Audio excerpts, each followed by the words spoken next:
Hello future pharmacist and welcome back to our YouTube channel Pharma Decoded. आज के lecture में हम देखने जा रहे हैं अपना फार्मास्यूटिकल इनऑर्गेनिक केमिस्ट्री की यूनिट 1 का पार्ट 1, जिसमें हम मोस्टली अपनी यूनिट कवर कर लेंगे। तो सबसे पहले हम देखेंगे अपना इधर फार्मास्यूटिकल इनऑर्गेनिक केमिस्ट्री का इंट्रोडक्शन के क्या होता है, ये इसके क्या क्या ऑब्जेक्टिव वगैरह है, ये सब देखेंगे। दैन उसके बाद फार्माकोपियाज के बारे में हम लोग डिस्कस करेंगे अच्छे से, इंडियन फार्माकोपिया को देखेंगे डिटेल में, और लास्ट में हम देखेंगे अपना इम्प्योरिटीज़ को।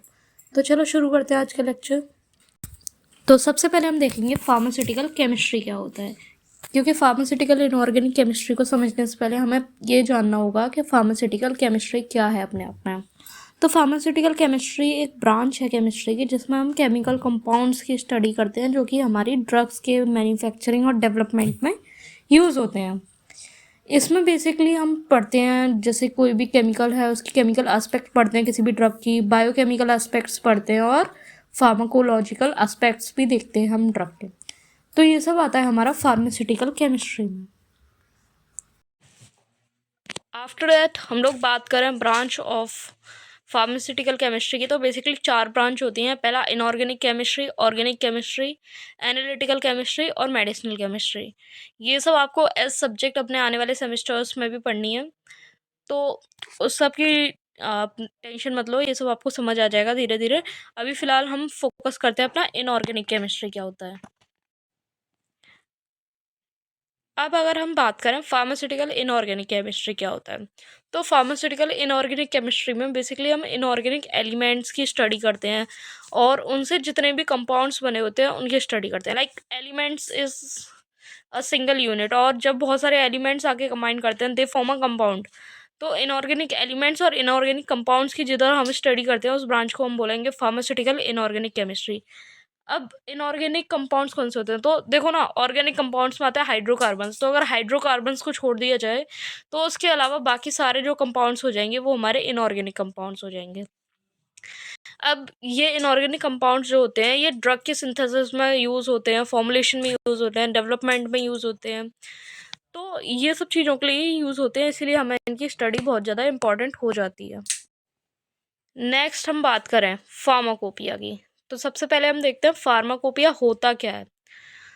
तो फार्माकोपिया बेसिकली 2 वर्ड से बना है, जो कि दोनों ग्रीक वर्ड हैं। पहला है फार्माकोन, जिसका हम मतलब कई बार देख चुके हैं, जिसका मतलब होता है ड्रग, और दूसरा है पोयोन, जिसका मतलब होता है टू मेक।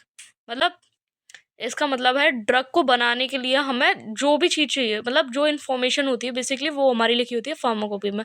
फार्माकोपी आप ऐसा मान लो एक स्टैंडर्ड बुक होती है, एक स्टैंडर्ड ऑफिशियल लीगल बुक होती है जिसमें ड्रग के स्टैंडर्ड्स लिखे होते हैं। मतलब कि हाँ, ये एक स्टैंडर्ड सेट है, इतनी प्योरिटी होनी चाहिए, इतनी इसकी एफिकेसी होनी चाहिए, और गवर्नमेंट अपॉइंटेड अथॉरिटीज़ उसे पब्लिश करती हैं। जैसे कि हमारे इंडियन फार्माकोपिया को पब्लिश करती है इंडियन फार्माकोपियल कमीशन। ऐसी डिफरेंट कंट्रीज़ की डिफरेंट गवर्नमेंट अपॉइंटेड अथॉरिटीज़ होती हैं जो उसे पब्लिश करती हैं। उसके बाद होता क्या क्या है फार्माकोपिया में, तो फार्मास्यूटिकल सब्सटेंसेस की लिस्ट होती है। मतलब ऐसे जो सब्सटेंसेस जिनका हम यूज़ कर सकते हैं ड्रग को कंपाउंड करने में, उसे मैन्युफैक्चर करने में, उन सब की लिस्ट होती है। उनकी फॉर्मुलेशन कैसे करनी है वो सब कुछ लिखा होता है। उसके बाद उनका पूरा का पूरा डिस्क्रिप्शन लिखा होता है, पूरे स्टैंडर्ड फुल्ली डिस्क्राइब्ड होते हैं। तो ये सब होता है हमारा फार्माकोपिया में। और अगर हम सिंपल वर्ड्स में बात करें तो फार्माकोपिया बेसिकली कलेक्शन होता है ऑफिशियल ड्रग के मोनोग्राफ्स का। ओके, नाउ अगर हम बात करें कि मोनोग्राफ्स क्या होता है, क्योंकि हमने देखा कि फार्माकोपिया एक ऑफिशियल कलेक्शन होता है मोनोग्राफ्स का, तो देखते हैं मोनोग्राफ क्या होता है। तो मोनोग्राफ बेसिकली एक डिटेल्ड इन्फॉर्मेशन होती है किसी भी पर्टिकुलर ड्रग के बारे में। मतलब ये मान लो कि जो ड्रग की डिटेल इन्फॉर्मेशन होती है, वो जो पार्ट होता है पूरी फार्माकोपिया में, उस पार्ट को हम बोलेंगे कि हाँ ये उस ड्रग का मोनोग्राफ है। अब उसमें क्या क्या होता है मोनोग्राफ में, उस ड्रग का जो होगा केमिकल फॉर्मूला होगा, केमिकल नेम होगा, उसकी सॉल्युबिलिटी पूरी डिफाइंड होगी, आइडेंटिफिकेशन टेस्ट होंगे, उसके बाद PH, SA, loss on drying, dose, मतलब जितनी सारी इन्फॉर्मेशन हमें ड्रग के लिए ज़रूरी है, उसकी फॉर्मुलेशन को करने के लिए हमें पता होनी चाहिए, वो सारी हमारी मोनोग्राफ्स में पहले से ही रिटन होती है। तो यही होता है हमारा मोनोग्राफ। ये हमने पहले भी डिस्कस किया था अपने फार्मास्यूटिक्स के लेक्चर में, तो आप वहाँ से भी एक बार देख सकते हो। नेक्स्ट हम अगर बात करें कि फार्माकोपिया, ठीक है, हमें पता चल गया फार्माकोपिया क्या होती है। देन इसका इम्पोर्टेंस क्या होता है, ये क्यों ज़रूरी है फार्माकोपिया। तो सबसे पहले तो देखो फार्माकोपियाज में क्या होता है, स्टैंडर्ड्स लिखे होते हैं।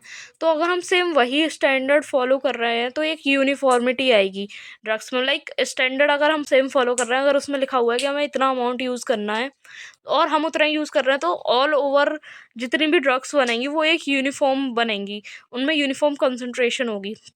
उसके बाद ये एडल्ट्रेटेड और सब स्टैंडर्ड ड्रग्स जो होती हैं उन्हें भी अवॉइड करने में हेल्प करती है, क्योंकि हमें पता होगा कि कैसे बनानी, कैसे हमें बेस्ट स्टैंडर्ड मेंटेन करना है। तो अगर हम वो करके चलेंगे तो उसकी वजह से अपने आप एडल्ट्रेटेड और सब स्टैंडर्ड ड्रग जो होंगी वो अवॉइड हो जाएगा, उनका जो होगा manufacturing. After that complete information provide करता है about the drugs and doses form. Like drug कितनी लेनी चाहिए, कौन सी क्वांटिटी में लेनी चाहिए, कहाँ कॉन्ट्रा इंडिकेटेड होती है, कौन सी डोजेस फॉर्म में बेस्ट सुटेबल होगी।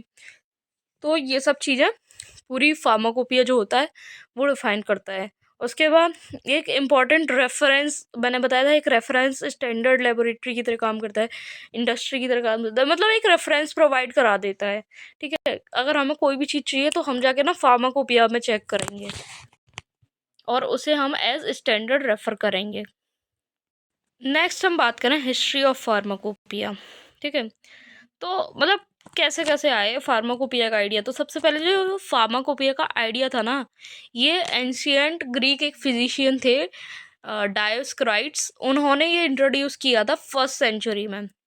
उसके बाद 1820 में क्या हुआ, फर्स्ट फार्माकोपिया आई जो कि यूनाइटेड स्टेट्स की आई थी, यूएसपी, यूनाइटेड स्टेट फार्माकोपिया। उसके बाद 1864 में आई British pharmacopoeia. And then modern pharmacopoeias आने लगी जो कि फोकस होती थी mainly assuring product quality through the analytical standards. ठीक है, मतलब जो मॉडर्न फार्माकोपियाज आने लगी वो मेनली फोकस करती थी कि प्रोडक्ट क्वालिटी हमारी अच्छी होनी चाहिए, एनालिटिकल स्टैंडर्ड्स जो होने चाहिए वो मेंटेन होने चाहिए। तो ये सब चीज़ों पर फोकस करने लगी। अब हम देखें हमारे डिफरेंट डिफरेंट कंट्रीज़ की डिफरेंट फार्माकोपियाज होती हैं। जैसे हमारे इंडिया की इंडियन फार्माकोपिया, ब्रिटिश की होती है British pharmacopoeia, United state pharmacopoeia, European, French और जापानीज़ फार्माकोपिया। तो जो डिफरेंट डिफरेंट कंट्रीज, जैसे इंडिया में जो हमारे स्टैंडर्ड्स में होंगे वो हमारे इंडियन फार्माकोपिया पे लिखे होंगे। अगर यूएस की बात करें तो उसके जो स्टैंडर्ड होंगे वो हमारी यूनाइटेड स्टेट फार्माकोपिया पे लिखे होंगे। तो अभी हम डिस्कस कर लेते हैं अपना इंडियन फार्माकोपिया भी और ज़्यादा डिटेल में। अगर हम बात करें अपनी इंडियन फार्माकोपिया की तो देखते हैं हम अपना इंडियन फार्माकोपिया क्या है। तो इंडियन फार्माकोपिया बेसिकली एक कलेक्शन है जिसमें स्टैंडर्ड्स होते हैं ड्रग्स के, जो कि हमारे इंडिया के अंदर फॉलो होने होते हैं। देन उसके बाद इसमें वो सारी ड्रग के जो हमारे प्योरिटी, आइडेंटिटी और जितने भी क्वालिटेटिव टेस्ट हैं, स्ट्रेंथ, लिमिट टेस्ट वगैरह, सब कुछ लिखा होता है सारी ड्रग कंपाउंड के बारे में जो हमारे इंडिया में मैन्युफैक्चर होनी है, और सेल होनी है, उनके डिस्ट्रीब्यूशन होना है। ठीक है, वो सारा कुछ हमारा लिखा होता है इंडियन फार्माकोपिया में। उसके बाद जो इंडियन फार्माकोपिया पब्लिश होती है उसे पब्लिश करती है इंडियन फार्माकोपियल कमेटी। ठीक है, आईपीसी। तो ये आप याद रखना, ये 1 मार्क में क्वेश्चन भी बन जाता है कि इंडियन फार्माकोपिया को कौन पब्लिश करता है। अब बाकी हम देखते हैं ये आईपीसी होता क्या है। अब अगर हम देखें आईपीसी, तो आईपीसी बेसिकली एक ऑटोनमस इंस्टीट्यूट होती है जो कि हमारा काम करती है under the ministry of health and family welfare. मतलब ये एक ऐसी इंस्टीट्यूट है जो हमारा हेल्थ और फैमिली वेलफेयर की मिनिस्ट्री के अंडर में अपना वर्क करती है, फंक्शन करती है। उसके बाद ये बेसिकली जो हमारी ड्रग्स होते हैं उसके स्टैंडर्ड्स को सेट करती है, सारी मेडिसिन के स्टैंडर्ड को सेट करती है जो बन रही होती हैं और या फिर जो सेल होनी होती है हमारे इंडिया के अंदर। अब बात की जाए आईपीसी का हेड क्वार्टर, तो वो हेड क्वार्टर है गाज़ियाबाद, उत्तर प्रदेश में।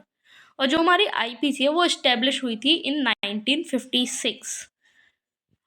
ये आप छोटी छोटी डिटेल्स याद रखो, ये काफ़ी बार एग्जाम में आ जाती हैं, जीपैट में भी आती हैं। लाइक हमारी आईपीसी कब इस्टेब्लिश हुई थी और हेडक्वार्टर कहाँ है आईपीसी का। तो ये सब छोटी छोटी डिटेल्स काफ़ी ज़्यादा याद रखने वाली हैं।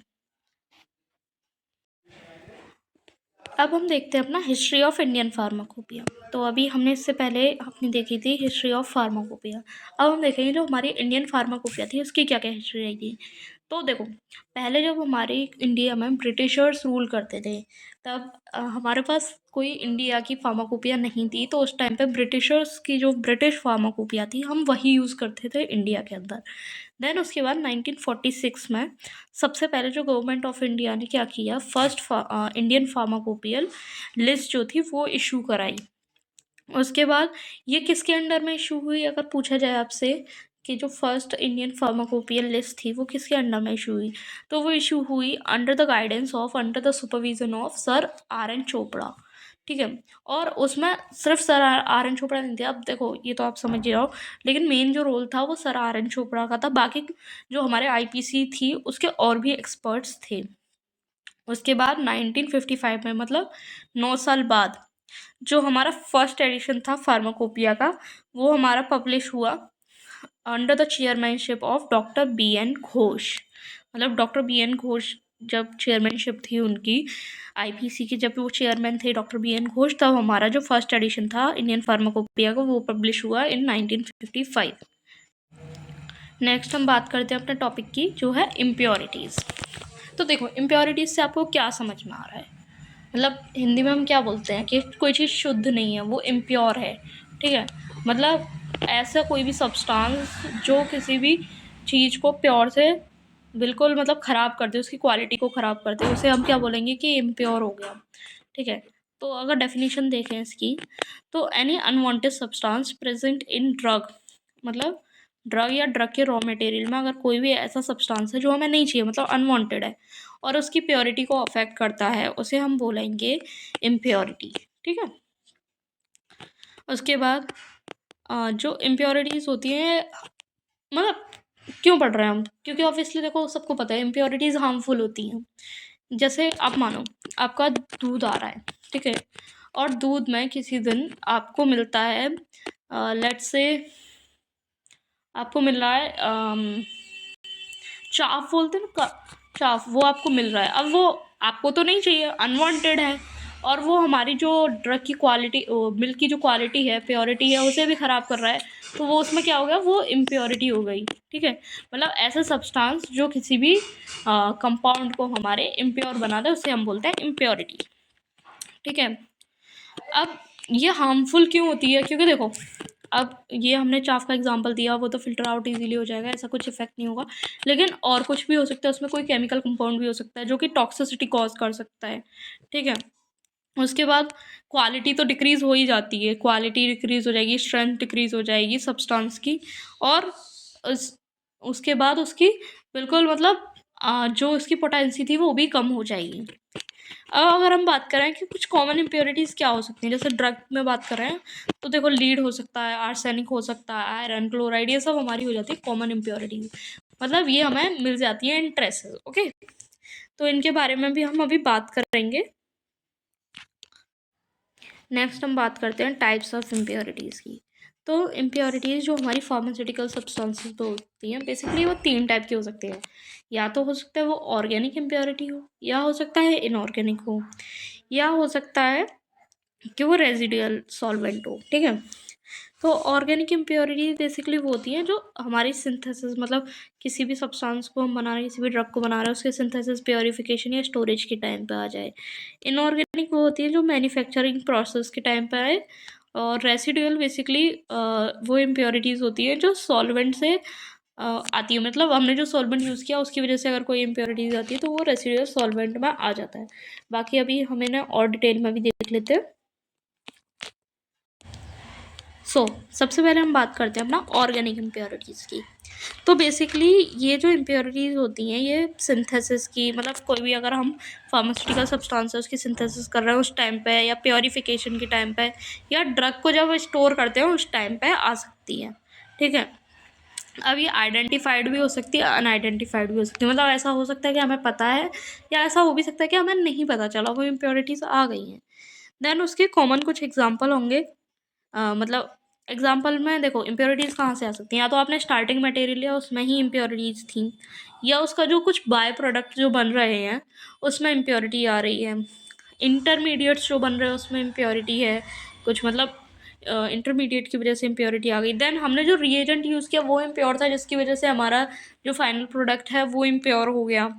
या जो हमारे डिग्रेडेशन प्रोडक्ट जो बने वो हमारे इम्प्योर थे, तो उसके कुछ जो इम्प्योरिटीज थी वो हमारे फाइनल प्रोडक्ट में आ गई। ओके, तो ये सब वजह से हमारी जो इम्प्योरिटी होती है वो इनऑर्गेनिक टाइप ऑफ इम्प्योरिटी हमारी आ जाती है।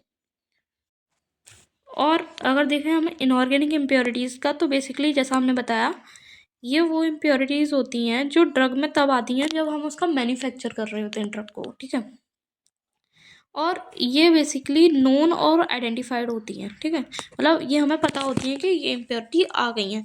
जैसे हमने कोई रिएजेंट यूज़ किया उसकी वजह से कोई इम्प्योरिटी आ जाए, या कैटलिस्ट की वजह से कोई इम्प्योरिटी आ जाए, हैवी मेटल्स आ जाएँ, ठीक है, मतलब रिएजेंट इम्प्योर हो सकता है तो उसकी वजह से हो जाए, या फिर कैटलिस्ट इम्प्योर होगा उसकी वजह से हो जाए। हैवी मेटल्स जो होते हैं वो भी इम्प्योर बना देते हैं हमारे जो फाइनल अपना ड्रग प्रोडक्ट होता है। उसके बाद इनऑर्गेनिक सॉल्ट्स, कुछ इनऑर्गेनिक सॉल्ट्स जो होते हैं वो भी एज इम्प्योरिटी हमारा एक्ट करते हैं।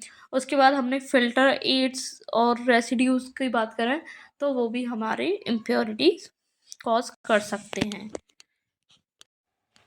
नेक्स्ट जो हम बात करते हैं अपना रेजिडुअल सॉल्वेंट्स के बारे में।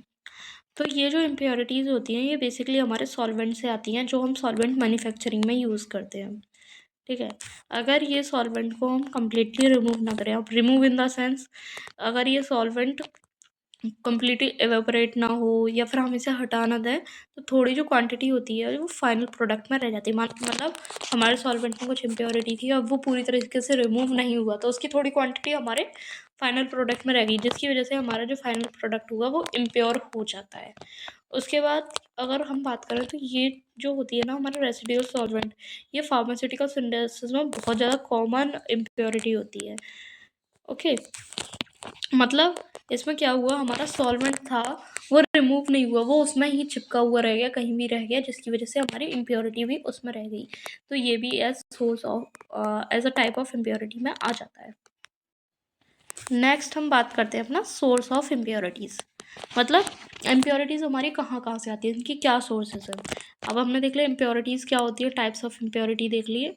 अब हमारी इम्प्योरिटीज़ आती कहाँ से हैं, तो बेसिकली हमारी इम्प्योरिटीज़ ना इनकी बहुत सारी सोर्स हो सकती है। जैसे रॉ मटेरियल हमारा इम्प्योर हुआ तो उससे इम्प्योरिटी आ सकती है, reagent used, method of manufacturing. बाकी आपको ऐसे तो नहीं समझ आएगा, अभी हम पढ़ते हैं एक एक करके डिटेल में देखते हैं तो आपको अच्छे से समझ आएगा। नेक्स्ट हम बात करते हैं अपने फर्स्ट सोर्स ऑफ इम्प्योरिटी के बारे में, दैट इज़ रॉ मटेरियल।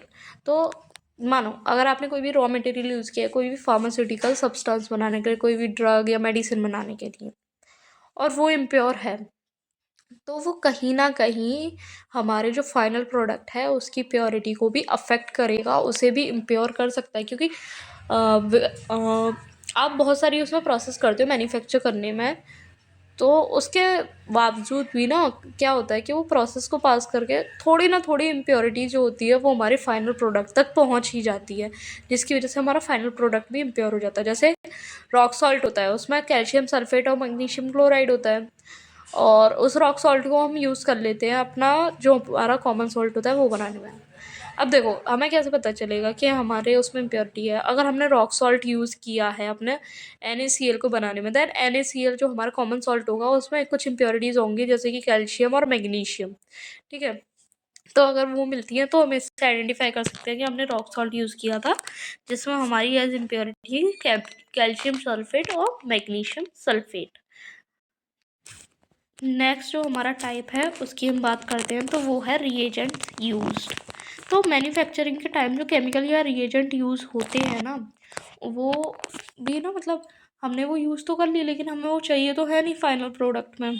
अगर ऐसा कुछ है तो अगर हम उन्हें प्रॉपरली रिमूव ना करें ईदर बाय वॉशिंग और बाय एवोपरेशन या किसी भी प्रोसेस से, अगर हम प्रॉपरली उन्हें रिमूव ना करें तो उसका कुछ पार्ट भी हमारे फाइनल ड्रग फाइनल प्रोडक्ट में जा सकता है, जो कि हमारा एज इम्प्योरिटी कंसीडर होगा क्योंकि वो पार्ट हमें नहीं चाहिए था। अगर हम इसके एग्जांपल की बात करें तो जो हमारा अमोनिएटेड मर्करी क्लोराइड के केस में अगर अमोनियम हाइड्रोक्साइड को प्रॉपरली रिमूव ना हो तो वो फाइनल ड्रग को कंटामिनेट कर देता है, ठीक है। नेक्स्ट सोर्स ऑफ इम्प्योरिटी है हमारी मेथड या प्रोसेस यूज्ड। ठीक है, तो फार्मास्यूटिकल सिंथेसिस के टाइम हमने कोई भी प्रोसेस यूज़ किया है, यूजुअली मल्टी स्टेप प्रोसेस होती है जो हम यूज़ करते हैं। मतलब एक स्टेप में तो नहीं हो जाती ना हमारी मैन्युफैक्चरिंग या सिंथेसिस, तो मल्टी स्टेप में होती है। हर स्टेप में ना इंटरमीडिएट कंपाउंड बनते हैं। ठीक है, अगर ये इंटरमीडिएट कंपाउंड जो होते हैं हमारे प्योर नहीं है, और या फिर प्योर नहीं थे और हमने नेगलेक्ट कर दिया, हमने प्योर किए भी नहीं, तो जो हमारा फाइनल प्रोडक्ट होगा उसमें इम्प्योरिटी आ जाएगी। ठीक है, मतलब प्रोसेस आपको पूरा क्लीन रखना है, पूरे सारे इंटरमीडिएट क्लीन बनाना है, तभी आपका जो प्रोडक्ट फाइनल प्रोडक्ट होगा वो प्योर होगा। नेक्स्ट है हमारा पैकेजिंग एरर। अब पैकेजिंग एरर में क्या होता है, कभी कभी ना हमारा जो इम्प्योरिटी मान लो या एरर मान लो, वो बल्कि मैन्युफैक्चरिंग की वजह से नहीं बल्कि पैकेजिंग की वजह से होता है। मतलब आपकी मैन्युफैक्चरिंग बढ़िया गई, सब कुछ सही था, लेकिन गलती हो गई आपसे पैकिंग में। क्या गलती हो गई कि सेम साइज़ की कोई भी टैबलेट वगैरह मान लो आपने ना गलत गलत कंटेनर में पैक कर दी। मान लो कोई भी दो हैं आप, और बिल्कुल सेम है, अपीयरेंस बिल्कुल सेम है, साइज शेप सब कुछ सेम है, और आपने उनकी क्रॉस पैकिंग कर दी, मतलब जो जिसमें होनी थी उसके दूसरी में कर दी पैक। ठीक है, अब इससे क्या होगा, हमारे पेशेंट के पास जो अनवांटेड होगी वो सब्सटेंस पहुंच जाएगा, जो उसे नहीं चाहिए वो पहुंच जाएगा। ठीक है, या फिर दूसरा केस ये हो सकता है इसमें कि गलत लेबल हो जाए या फिर कुछ भी मिसिंग हो जाए लेबल में, जिसकी वजह से क्या हो सकता है, हमारी जो मिसलीडिंग एक्सचेंज हो सकता है हमारा किसी भी ड्रग का या फार्माकोलॉजिकल सब्सटेंस का। नेक्स्ट हम बात करें अपनी स्टोरेज कंडीशंस की। अब हमारी ड्रग मैन्युफैक्चर हो गई, फाइनल प्रोडक्ट रेडी है, पैक हो गया, अब हमें ना उसे स्टोर करना होता है। तो जो हमारा ड्रग होगा उसके नेचर के हिसाब से, उसके बैच साइज़ के हिसाब से हम अपना कंटेनर चूज़ करेंगे। जैसे प्लास्टिक मटेरियल हो सकता है जिसमें हम स्टोर करेंगे, आयरन, स्टेनलेस स्टील, एल्यूमिनियम, कुछ भी हो सकता है। ये टोटली हमारे सब्सटेंस पर डिपेंड करता है। अच्छा, अगर हम इन सब चीज़ों पे ध्यान नहीं देते, लाइक ड्रग का मैटर देखे बिना, ड्रग का मटेरियल देखे बिना, उसका नेचर देखे बिना अगर हम स्टोरेज कंडीशन चूज़ करते हैं, तो उसमें हो सकता है कि जो कंटेनर होता है ना उसका मटेरियल रिएक्ट कर जाए अपने प्रोडक्ट के साथ, जिसकी वजह से कंटामिनेशन हो जाए, या कोई और भी एनवायरमेंटल फैक्टर कंटामिनेशन कर दे। तो हमें इन सब चीज़ का ध्यान रखना होता है अपने स्टोरेज कंडीशन में, कि हमारा जो सब्सटेंस है वो कंटामिनेट ना हो इन सब फैक्टर्स से। So decoders, that's it for today's lecture. I hope आज का लेक्चर आपको क्लियर होगा। आज हमने अपना जो था फार्मास्यूटिकल इनऑर्गेनिक केमिस्ट्री का लेक्चर 1 कंप्लीट किया, यूनिट 1 का। अब आई नो बीच में थोड़ा सा ब्रेक हो गया था, ड्यू टू सम रीजंस हम लोग पोस्ट नहीं कर पा रहे थे, but anyways thank you for that, your patience and support.